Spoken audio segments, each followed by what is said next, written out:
Assalamualaikum warahmatullahi wabarakatuh. Hai semua, di sini saya akan memaparkan materi kelas 4 pada bab 5, yaitu mengenai cerita tentang daerahku. Kami dari kelompok 2 yang beranggotakan 2 orang. Yang pertama yaitu Inneke Sukma Winahyu dengan NIM 231294117 dan Niken Dwi Rahmawati dengan NIM 231294121. Tujuan pembelajaran pada pembelajaran ini yaitu ada 3. Yang pertama, menceritakan perkembangan sejarah daerah tempat tinggal. Yang kedua, mengidentifikasi dan menunjukkan kekayaan alam yang ada di daerah tempat tinggal. Dan yang ketiga yaitu menelaah pengaruh perkembangan daerah terhadap kehidupan perekonomian masyarakat di daerah tempat tinggal. Memasuki topik A, yaitu seperti apa daerah tempat tinggalku dahulu. Jauh sebelum menjadi Negara Kesatuan Republik Indonesia atau NKRI, wilayah Indonesia merupakan bagian-bagian dari banyak kerajaan. Kerajaan-kerajaan di Nusantara atau kerajaan yang pernah berkembang di Nusantara dipengaruhi oleh 3 corak kebudayaan, yaitu Hindu, Buddha, dan Islam. Yang pertama yaitu kerajaan bercorak Hindu-Buddha. Dari berbagai peninggalan yang ada, diketahui bahwa Hindu-Buddha masuk ke Indonesia karena dibawa oleh para pendeta Brahmana dan pedagang India. Setelah itu bermunculan kerajaan Islam di Indonesia.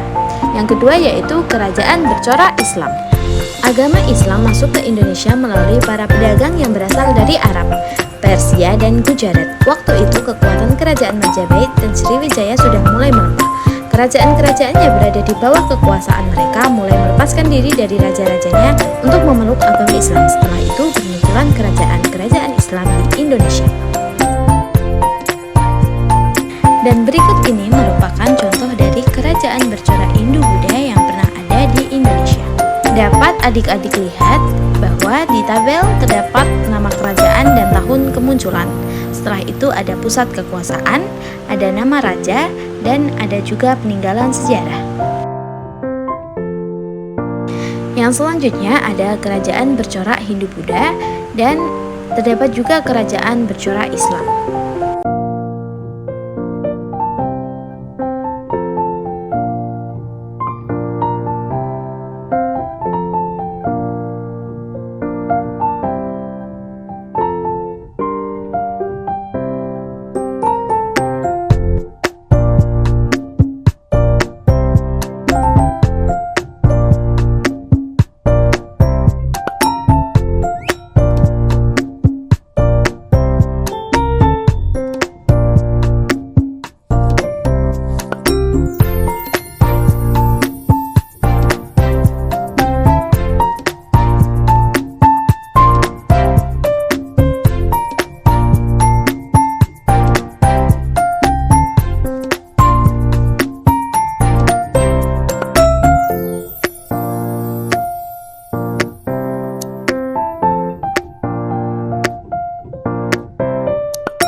Memasuki topik B, yaitu daerahku dan kekayaan alamnya.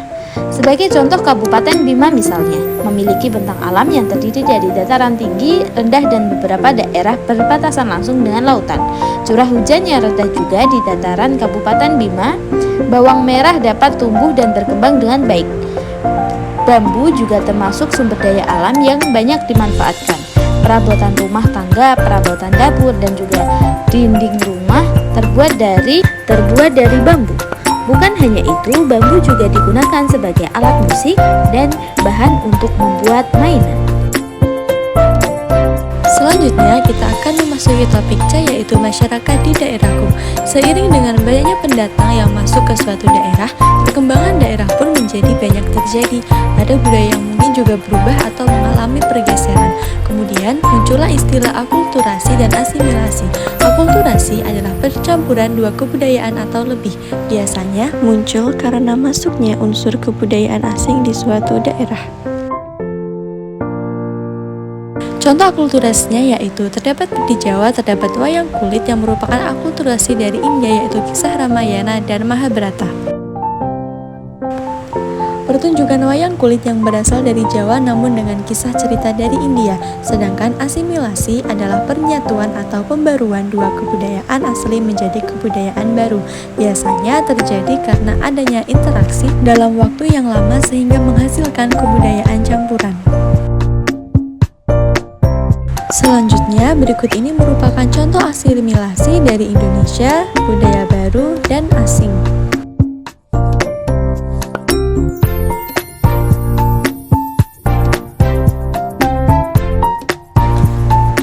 Masuknya pendatang ke suatu daerah juga bisa menimbulkan tantangan seperti yang pertama, kebutuhan tempat tinggal yang semakin meningkat, akibatnya banyak tanah pertanian atau hutan berubah jadi pemukiman.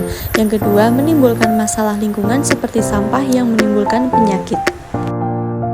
Oke, karena materi sudah selesai, sudah pahamkah Anda?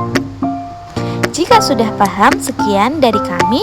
Terima kasih. Wassalamualaikum warahmatullahi wabarakatuh. Bye-bye.